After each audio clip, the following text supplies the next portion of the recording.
Welcome to the Luxe Leap. My name is Reland Logan, and we chat with women-led businesses making bold moves, big wins, and the secrets to extraordinary branding.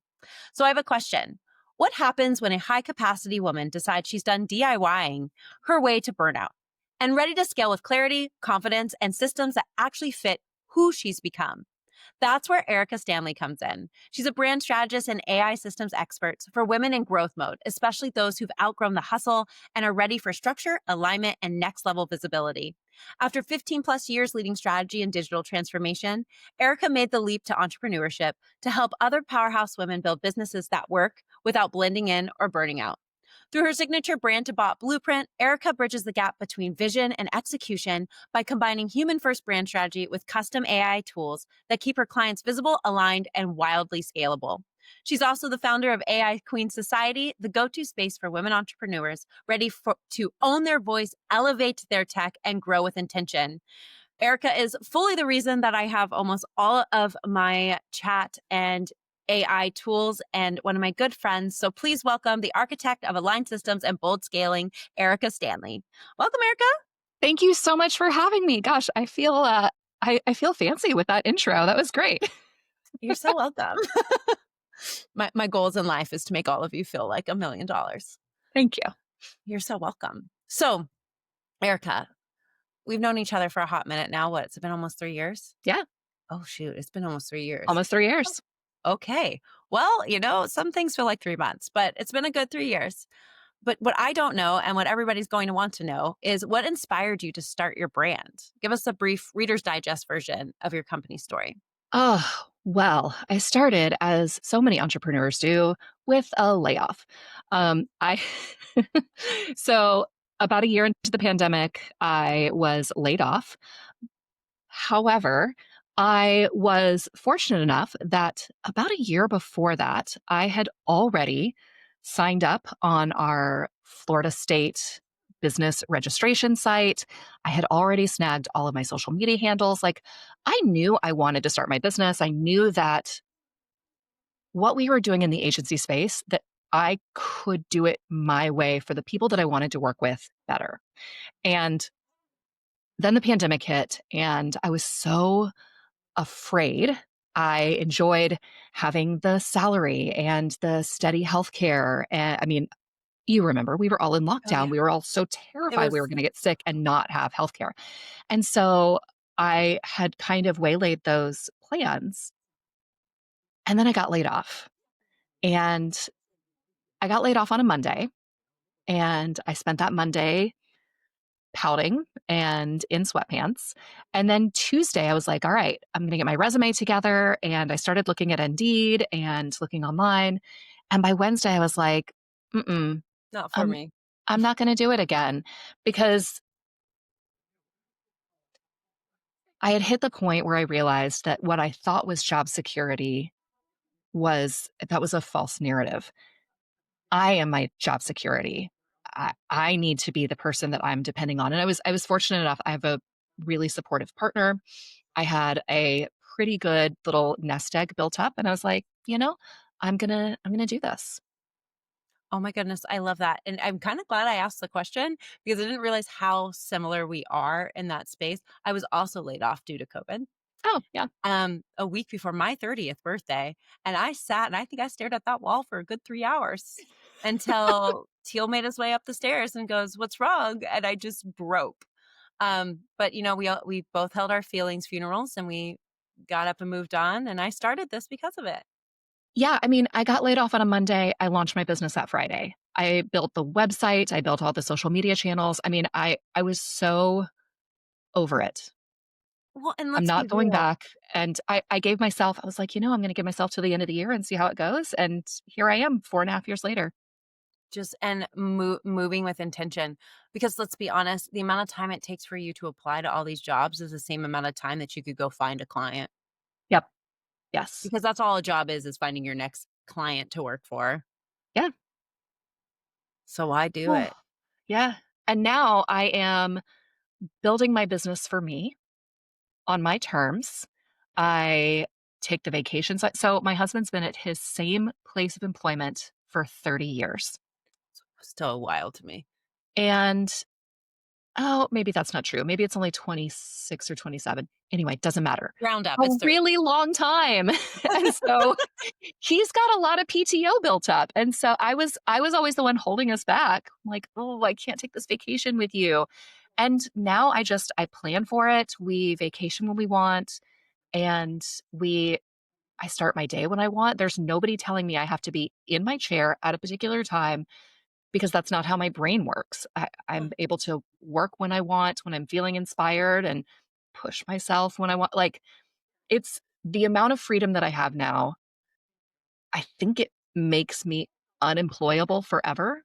I'll never be able to go back. I would be miserable to try and work for somebody else. To do Mi- it, be told Like, what to do, I think sounds like a death sentence.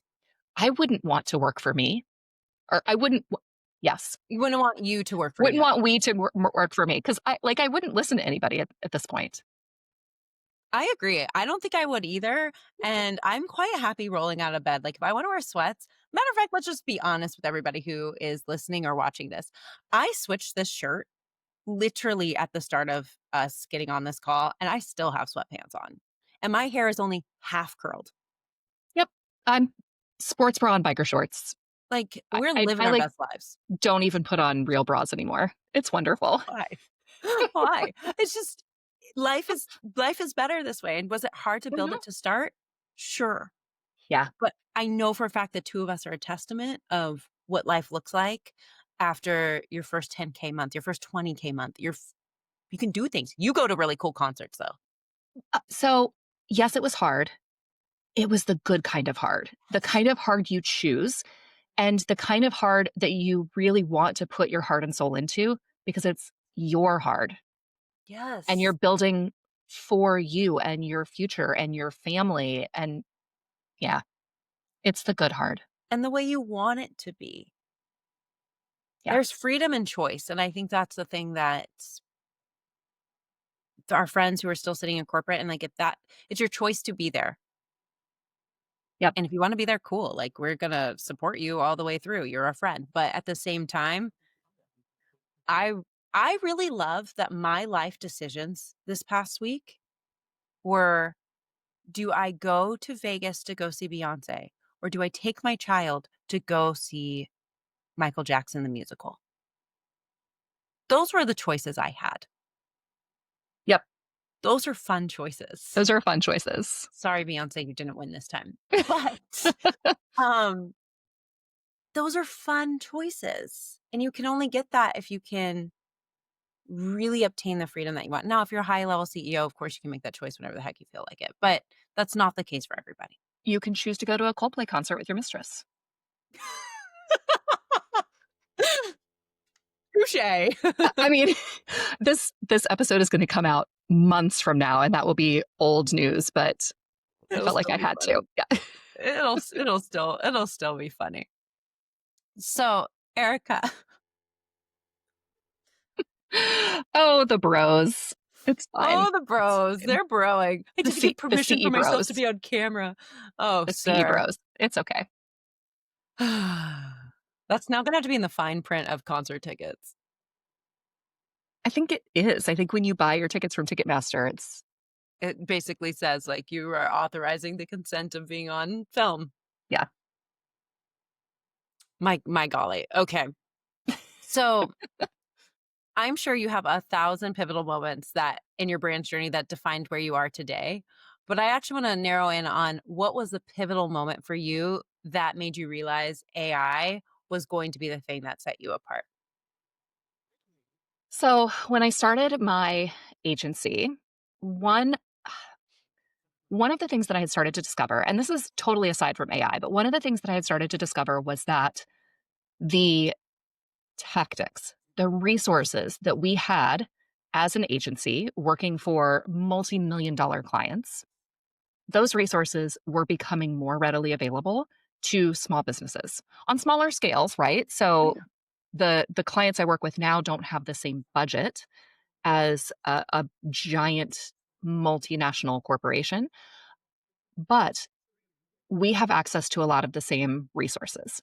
And when AI became more readily available, it's like, okay, the version of ChatGPT that my friends that are working in big corporations, the Hmm. versions of ChatGPT that they're using are the same versions that I'm using with my clients, that my clients are using and playing around with on their own.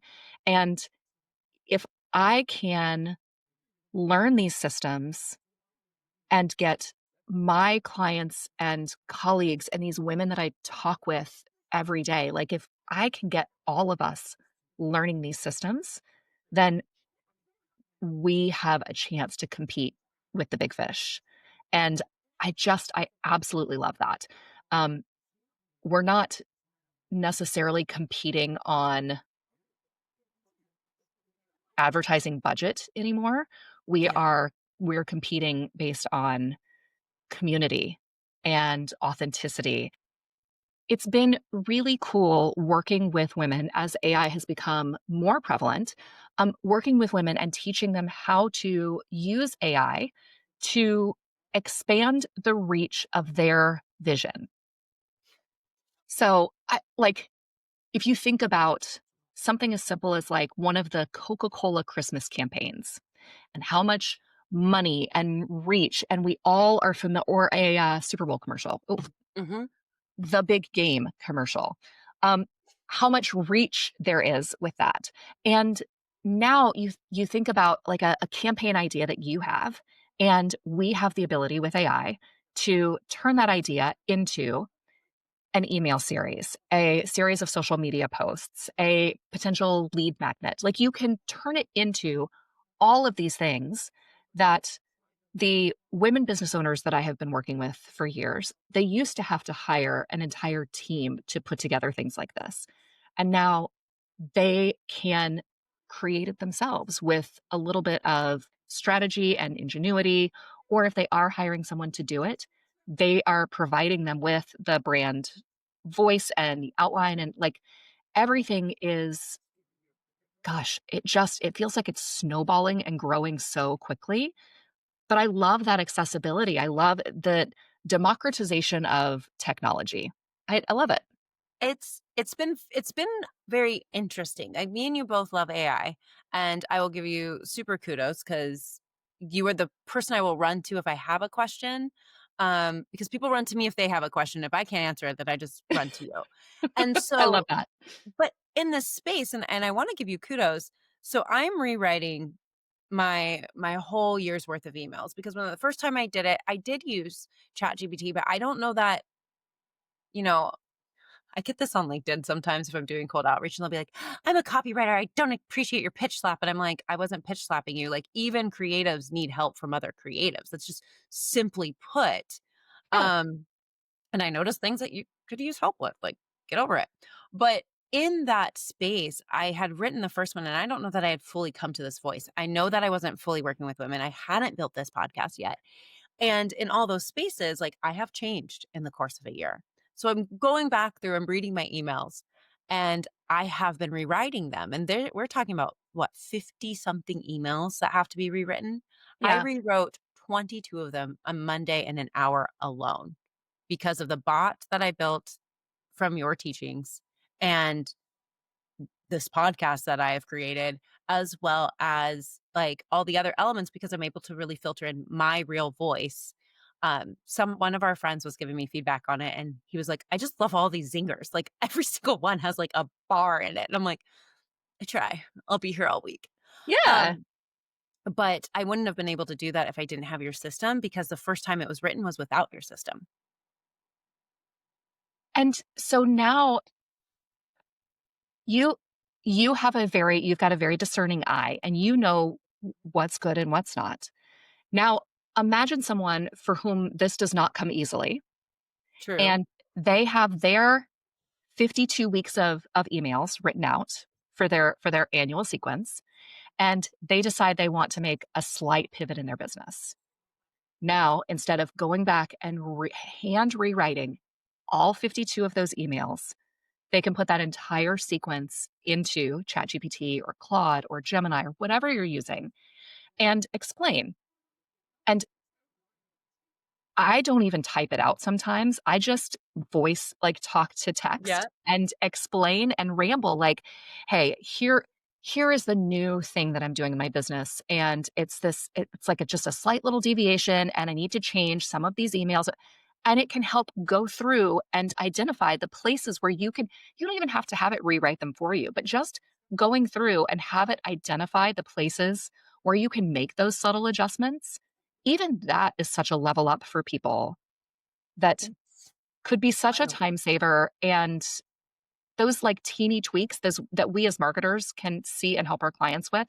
Now if they can start seeing those little tweaks as well, it's gonna help them feel more confident, it's gonna help them be more authentic to their audience, it's gonna help them sell more, make more money, work with more higher paying clients, work less because they're bringing in more money with the same amount of time, like, oh, it's all a snowball, It's and just it's it's so so good. much better, and, like, if you are hiring you, me, or any of our friends to be real with you, even doing that before you get to us allows us to take it to another level, because we can only start at the level that you give us. So if you're Mhm. already starting elevated, like, imagine with somebody who does have our level of discerning eyes and decision making could take it to.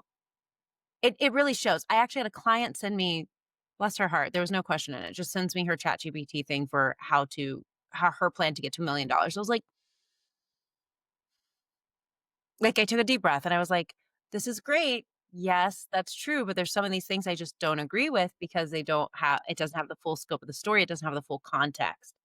I go, Yeah, "But is there a question that you're trying to ask me?" Because I was just given a chat thread.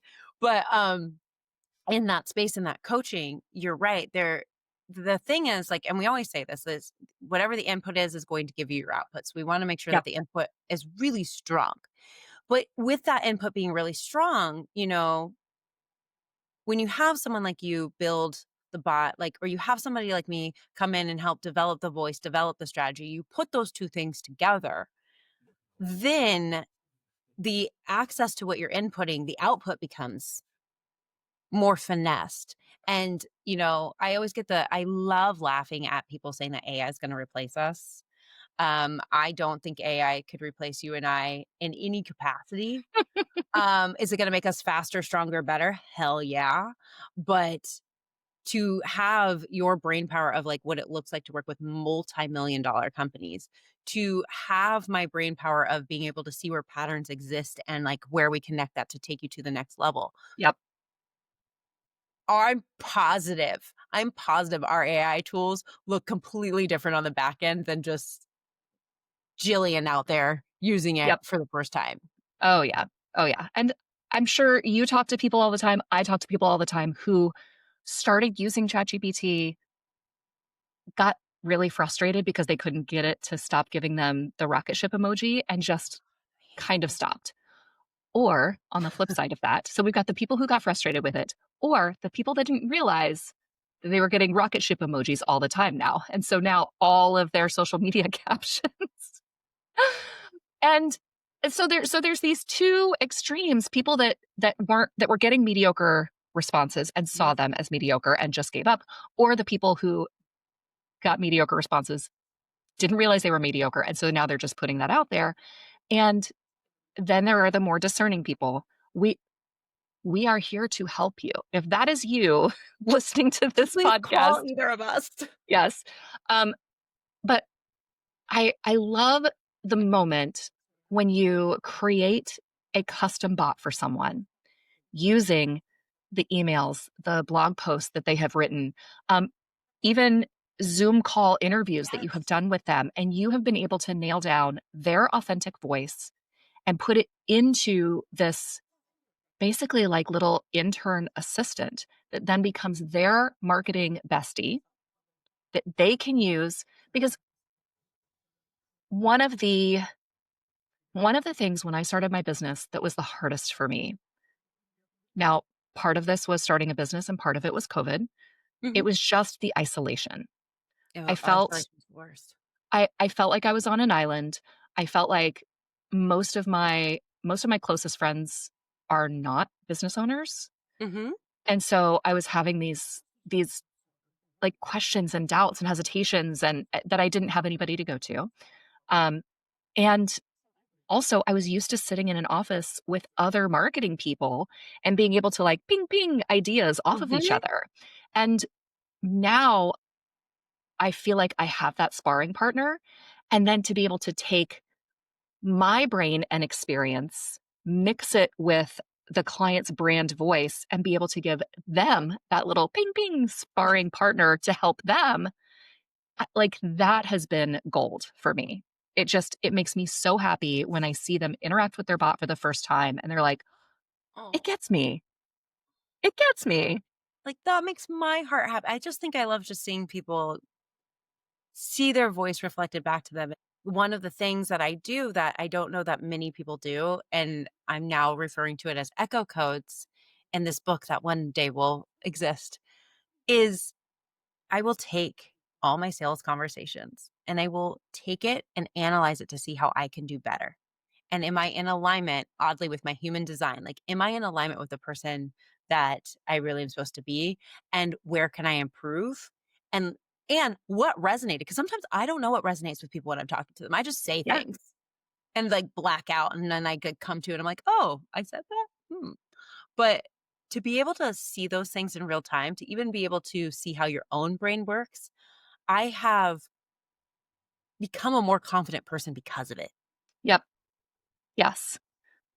Because I I, I can totally relate and I totally agree. I have taken I took a bunch of sales calls and divided them up. These clients closed and these clients did not. And I had ChatGPT analyze. So, these clients that closed, what was I doing well? These clients that did not, what did I miss? How could I have answered their questions differently? hmm And next time somebody says this on a call, how do I handle this question? Like, what are some ways that I can shift my responses to, yeah, to handle these objections or hesitations? And it was so insightful. I'm gonna put this in plain words for anybody who's made it to this point in the podcast.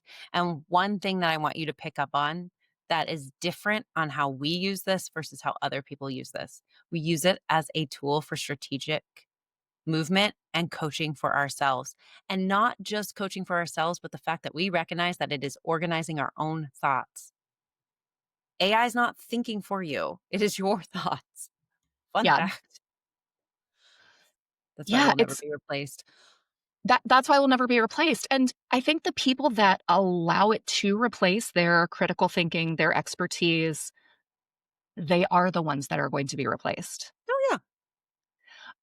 But those of us who are using it as a tool, who are still using our authentic voices, who are still using it along with our own critical thinking, our expertise, our experience, our unique point of view, the thing that makes us the Us. reason why somebody wants to work with us instead of the dozens of other people that do really similar things to what we do. Um, those are the things that when you put them into ChatGPT, that are going to help you.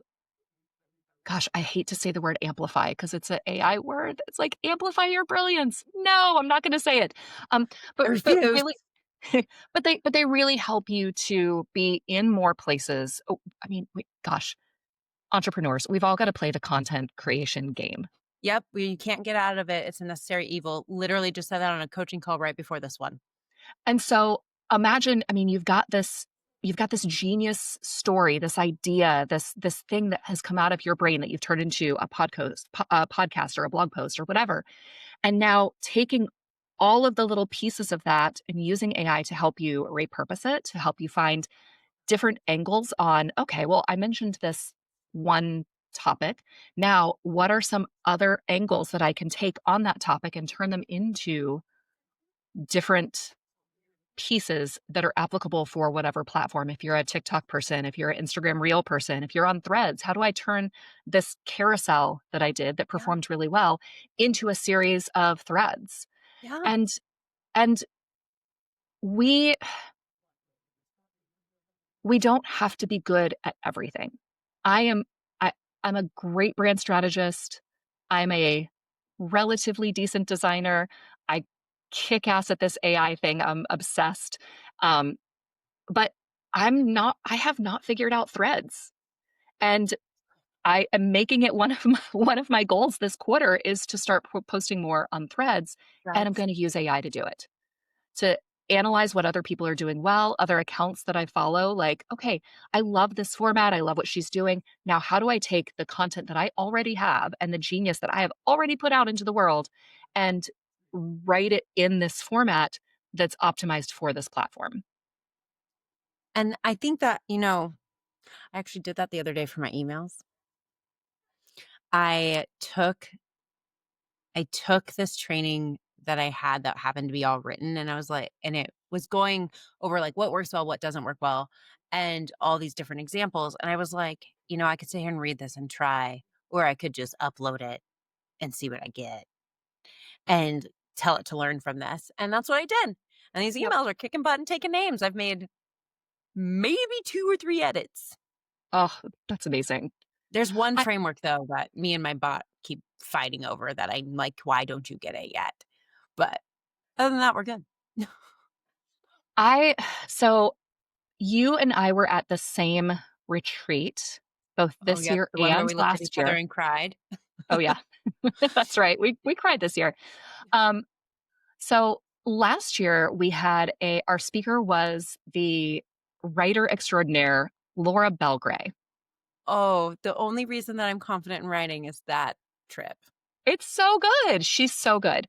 Um, so she taught us the she taught us how to put together pieces of stories. Mhm. Um, I had already been working with what I called the strategic storytelling formula. I have it in my notes app. I have been using it with clients. I've been using it for myself. And I was able to take pieces of what Laura taught us, pieces of that strategy, the Yeah. strategic storytelling formula. I need a better branded term for that because it's a mouthful. But I've turned it into a strategic storytelling bot. And Rayland, what I can do is basically just like from my notes app, because I voice Yeah. talk to text, is if I have a story that I'm like, oh, this is something that could relate to Could business, is could work. I just talk it into my notes app. And then when it's time to create content, I pop that into the strategic storytelling bot and it helps me find. Now, this bot is trained on my audience, my unique point of view, their hesitations, their pain Yeah. points, but also the things that I'm passionate about and I'm good at and talk about. And it helps to connect those dots with my story and then can spin out a blog post, a LinkedIn post, all of those types of things. Um, My latest one was I was I was in Cancun. Um, for that wedding.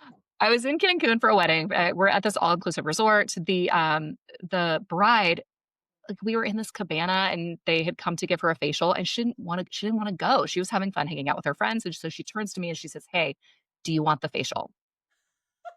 And part of me hesitated. Yeah. Like, I don't deserve this. It's my husband's cousin, and all of her, like, bougie friends who are all so lovely, and they all deserve the facial, but I had to, like, stop myself, like, "Wait a minute. Yes, I do deserve this. She offered it to me. I'm going to take it." Anyway, so I'm 3 margaritas in, and I remembered at the end of this facial to go into my notes app and talk about, like, What happened? how I'm sitting in this cabana, I hesitated, and I turned it into a story that's scheduled to post on my LinkedIn this week about how as scrappy entrepreneurs, opportunities come our way and we say no to them because we don't feel like we're good enough. We don't feel like we're ready. And y- girl, hop on that opportunity because it's going to pass you by. Somebody It's else gonna is going push to you raise their by. hand and say, "Yes, this is for me." And So wild. in that moment, if I had not stopped to write that down, if I did not have that bot in mind, I would have lost that story forever. It would not be about to pop up on my link. You're going to see me in a bathing suit with cucumbers on my eyes on LinkedIn later this week. Oh my But god, I love it. but I would have lost that story and I would have lost that opportunity to tell a story that's going to connect with my people because we all have that moment that we remember where there was an opportunity and we did not raise our hand because we didn't feel ready or we felt like there was somebody else, oh, it's better suited for them. You should give it to them instead. And no, we need collectively as women, we need to stop doing that. We do need to stop doing that. And we need to, let's get it down to the root cause. Why do you feel unworthy to have that facial? And like, we are worthy. And, back to that retreat 2 years ago. Yep. Yeah, 3 years ago now. I remember walking there and being like, I hate writing. I'm a bad writer, like all these things. And I told the story about whale watching and circled it right back around to being in business and catching a whale of a client. Um, you know what's really funny about this? I still have that. I'm funny. I know this because I made Laura Belgray laugh. Okay, for those of you listening to the podcast and not watching, Raylan was able to pull out a notebook with this written on the cover, like as we were talking. I love this. So, you know what? For shits and giggles, I'm going to reread that email I on how love to tell a random story and circle it back to business. And based on how her story bot was created and based on what I learned that day from Laura Belgray. And we're going to send this episode to her and let her know it's like 30 minutes in. Yeah. So the subject line was, do whales make you nauseous? My stomach was doing somersaults and I was floating on a raft about to puke on a whale. Seriously, who convinced me onto this damn raft in the middle of the ocean? This away from the safe Maui beach. This whale who was hiding from two males. Deep breaths. Could this fucking whale just swim away to deal with her boy problems? Do you ever feel like puking with nerves from being the only woman in a sea full of male consultants? Hashtag boy problems. Maybe sometimes you might want to shrink and hide under a raft when clearly you were meant to be seen, and heaven forbid it's considered bragging if you share one story about how you signed a 100K client. Lesson: it's okay if you get so nervous you want to puke, but sharing is what helps you create whale-sized impact in your industry. And once you've achieved game-changing impact that moves the money needle for your clients, I have a secret in my brand storms that helps you stop feeling like wins or brags. Your impact becomes whale size, and 100K clients doesn't give you the feeling of nausea because you can deliver. I have 2 spots left this month, so grab time here. Mahalo, Raylan. Yay. It's Oh my real. gosh. It's real. It's still written And out and it's in a notebook that was on your desk from a year and a half ago. it's on my desk to remind me that I can write.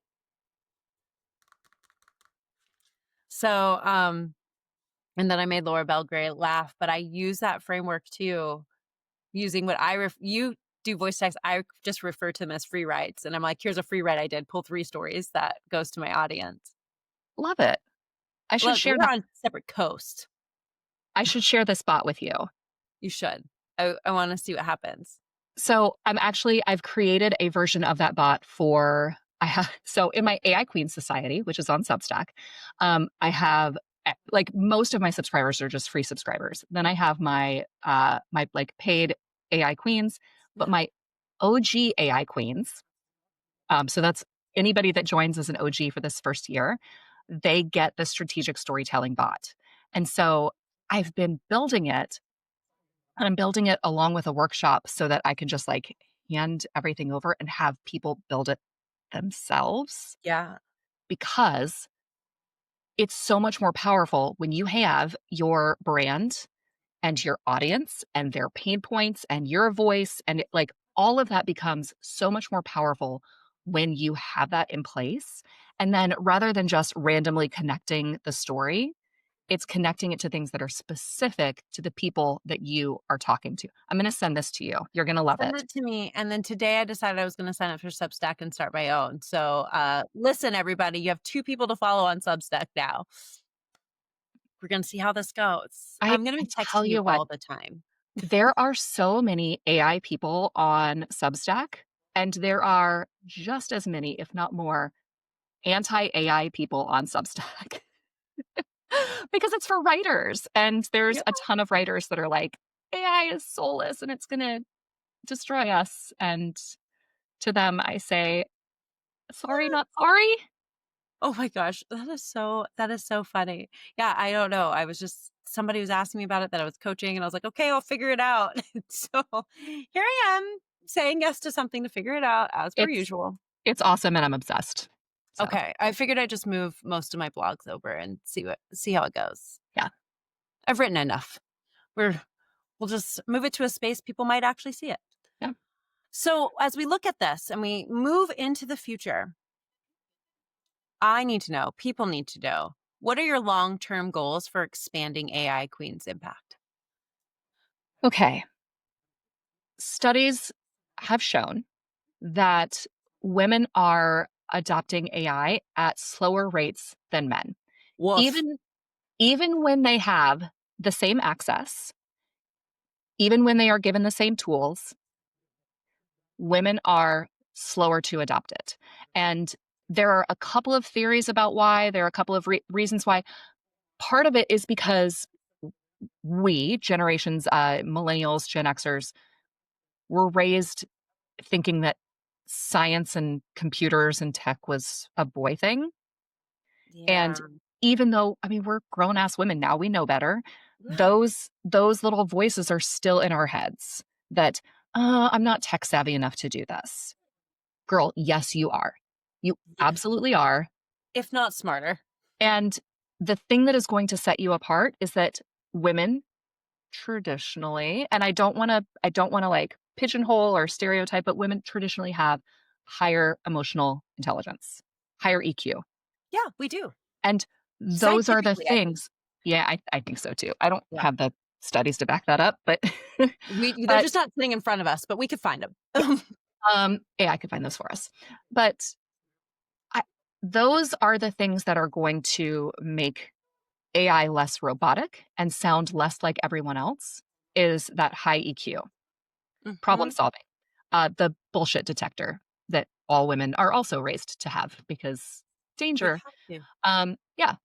So yes, we are tech savvy enough. So get on it, girl. Um, get in there, start using it. The future is going to be led by people who are not afraid to get in, try things out, mess up. You're not going to break Chat GPT. You So can't. just just get in and start playing with it. The first time I showed my mom, who Mhm. is she's a lovely, brilliant woman, but was not raised with tech. And I my dad and I joked that we were going to get her a jitterbug phone. Um, because she Don't do her like that. could not figure out and this was 10 years ago. Then my dad got her an iPhone and she took to it like a fish to water. So Mhm. because it is so simple and so intuitive, I think the interface within ChatGPT, the interface within Claude is so intuitive and the conversational nature of AI, putting the chat into Mhm. ChatGPT. You're not just asking it a question, you're having a conversation, right? Yeah. So that is how women communicate. And it was it wasn't built with us in mind. It was built with white privileged tech dudes in mind. But the interface is the whole bias. That's a conversation for a different day. Um, It's but very real though. it's so real. And that's another reason why women are hesitating. It's the inherent bias that is built in, the environmental impact, things like that. But don't be afraid to get in there and try things and get your hands dirty a little bit. So vibe coding is a thing. Have you tried any of this, by the way? Have you tried the vibe coding? No. What is Okay. that? So there's a couple of platforms. There's Bolt, Lovable. I just tried Base 44. Um, Okay. I created an app last week. I Your book created an app? app last week for my book club. Your productive procrastination. This should My show yes. y'all how often we talk. Um, So okay. in in less than 2 hours from scratch, I created an app that allows my book club friends, and there's like 12 of us. So it's a small, Yeah. it's not like I can sell it. It's just a small little app. I can take a picture of the books on my bookshelf, like 6 or 7 books at a time, right? I can take a picture, upload that to this app, and it reads the titles, the authors, it connects with Goodreads to pull the image of the book. And so then all of us have a list of all of the books that we have on our shelf, and we can exchange books between each other. We can use the books that we have on our shelf to help us pick books for our upcoming book clubs. And it's this like little self-contained system for the group of us. And I did that in less than 2 hours. I need that for my closet. Yes. Oh, we can create shares software from Clueless with our own closet. Like, Yes, like, that's literally what I need in life so I can know what to just get rid of and what to make different outfits out of and what fits now because, once you hit 35, weight just starts to do all kinds of fluctuation that makes no sense. you start growing in places that you weren't growing before, and you're like, "What is Just the this?" things are just going down that I don't really Oh, appreciate. yeah. But it's yeah, I need share from Clueless's closet, and I also just need to know what I need to get rid of, like, what is from circa 2002? Yeah, and I think vibe coding it's a little fringe right now. It's growing in popularity. I think that by the end of 25 and going into 2026, personalized AI is going to be it kind of already is the thing, but it is going to be the thing.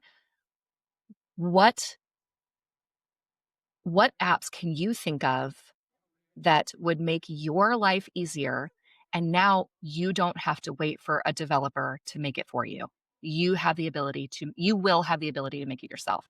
It's it's almost there. You have to have the technical skills to be able to pull it off now, but give it another 6 months, another year, and my mom is gonna be able to make an app to organize the pantry staples that she has because they live out in the country, and she has to be very strategic about what goes onto the grocery list because she only like, it's a 30-minute drive.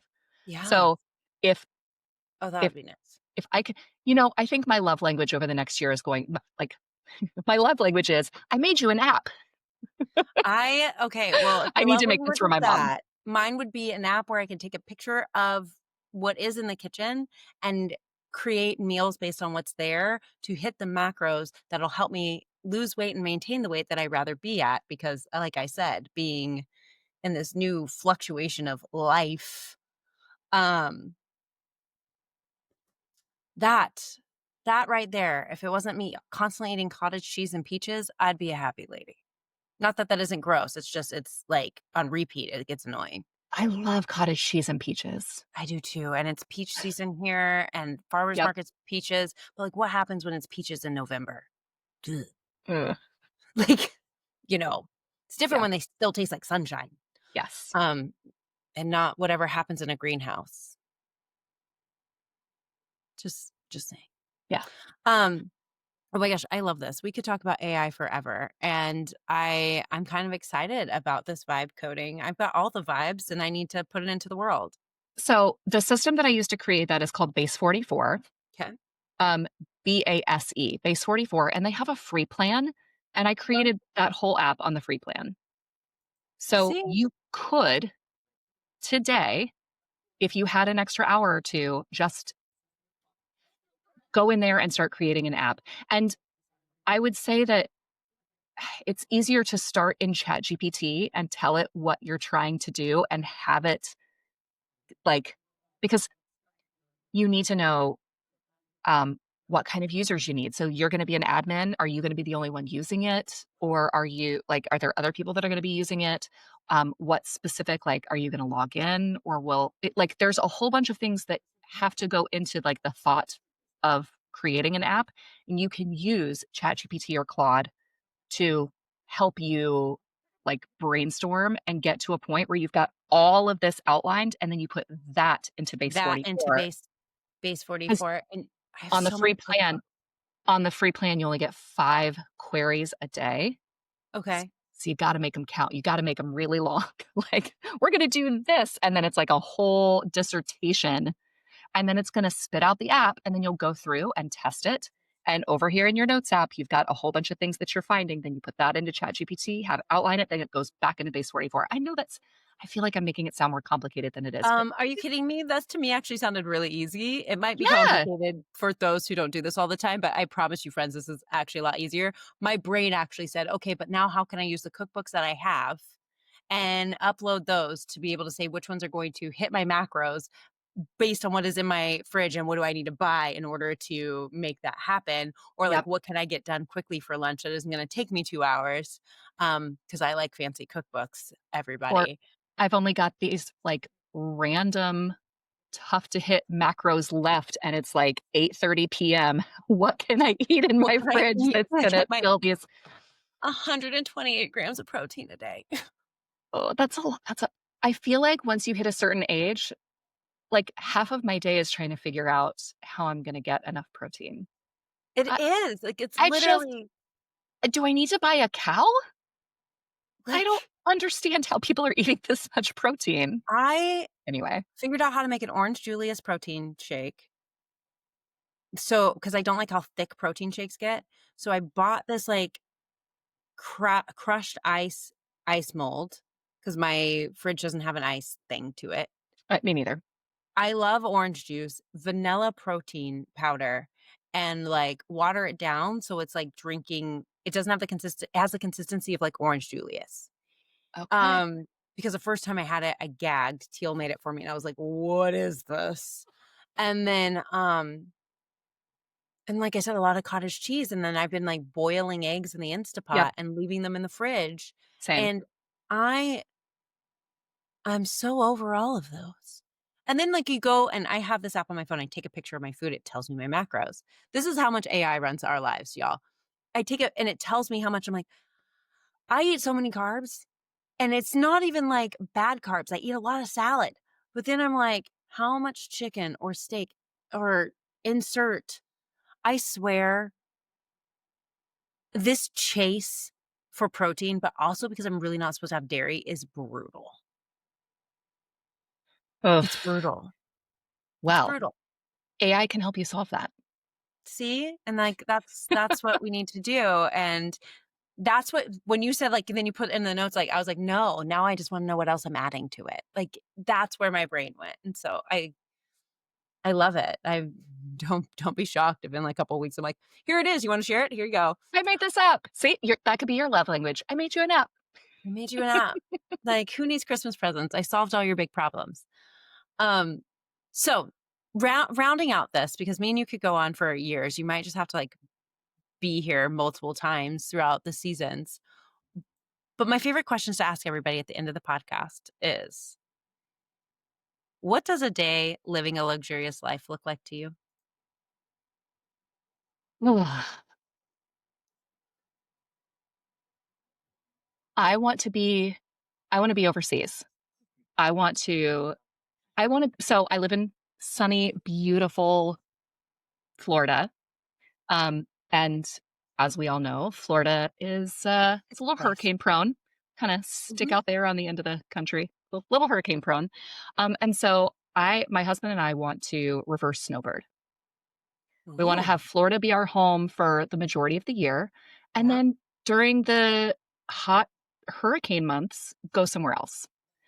And so a luxurious life for me is being able to run my business on 10, 15 hours a week while we're overseas and to be his sugar mama and I and love for it. and for that for that level of ease in our life to feel easy, to not be running around, to not be yeah, in the constant hustle.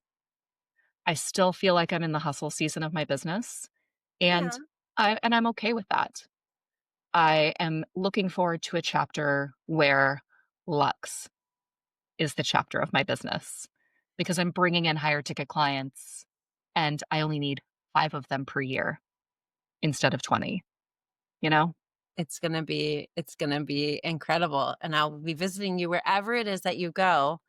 I'm on a, wait a second, August 4th is really, really soon. He turns 9. I am 9 years out from my home in Italy. I love Like, I that. love my baby so much, but I'm like, mommy is moving when you go to college. Um, of course, in his 8-year-old brain, this mom lives with him in college and cooks his meals and all the things, not happening. I will live in the States during football season. I have a huge gut feeling that my son will play college football. And if it's not college football, it'll be college lacrosse. And I know I will live in the States during that because I just cannot miss a game. I was a cheer coach for too many years, and I am that mom on the sidelines. But I'm with you. We're just gonna go see each other all over the world, and when Yeah. one of us is in the States, we're in the States, and I don't even know if mine's called reverse snowboarding. I think mine's just gonna be, like, sports momming. I don't even know what that means. We have so many, like, New Englanders, Midwesterners, Canadians that come down to Florida when it gets cold. So, we already live here, so I just wanna go somewhere else when it gets super hot. God, I don't blame you. That's how Arizona is too. Yep, Um, Alrighty, last one, best one. In one word, what is your primary motivation in business? freedom. Freedom. Why? You said one word. Um, I I remember this moment. I was 20 years old. I was working in the service industry, and I can't remember which grandparent it was, but somebody had gotten sick, and I needed to go. I live about 6 hours in Florida. I live about 6 hours from where my family is from in South Georgia. And I wanted to go visit, make sure everybody was okay. And I couldn't find anybody who would trade shifts with me. Oof. And at 20 years old, I had this thought like, I'm never going to work in a job again where I have to trade shifts with someone. I just Mhm. want to be able to say, I'm taking a few days off and skedaddle, right? Yeah. And so from 20 to 39, worked in environments where I would take the time off that I needed to, but it was always with these restrictions. It was always with this guilt of, okay, I'm going out of town, but my team has to handle this, or who's going to cover for me. And now I feel like I'm at this point that reminds me of that moment at 20 where I don't ever want to go back to a job where I have to get somebody to cover for me, um, ask permission. If I want to move to Portugal, You're moving to I Portugal. just get to move to Portugal because I want to. I'm not asking permission anymore. If my friends and I are out at a bar and decide, "Do you guys wanna go on a cruise next week?" They're having a There's a sale, let's flash go. sale, and, like, okay, I'm gonna go. And I love that level of freedom in my life. Entrepreneurship has given that to me in a way that I did not think was possible. I did not know that this existed, and I cannot imagine going back. You can't go back.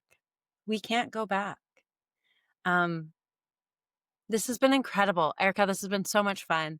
Uh, Other than your Substack, where can people find you? I am on Instagram at my agency's name is Mile End Digital, MILEENDDIGITAL. Mile End Digital.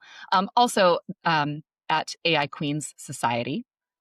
So Substack is a great way to find me. And then also just LinkedIn. I'm getting so tired of the meta Me too. rat race. LinkedIn and Substack are my jam right now. So you can find me on LinkedIn. I'm Erika Stanley. And yeah. And I'm connected with Raylan. So if you're connected with her, then you can find me through her.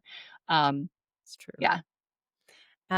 Honestly, if any of you can't find anybody, finding me on the internet is quite easy to do. Nobody really has this name. I can introduce you to whomever. Yes. I'm reworking erikastanley.com and aiqueens.com right now. Oh, so by the time this podcast releases, aiqueens.com will be a thing.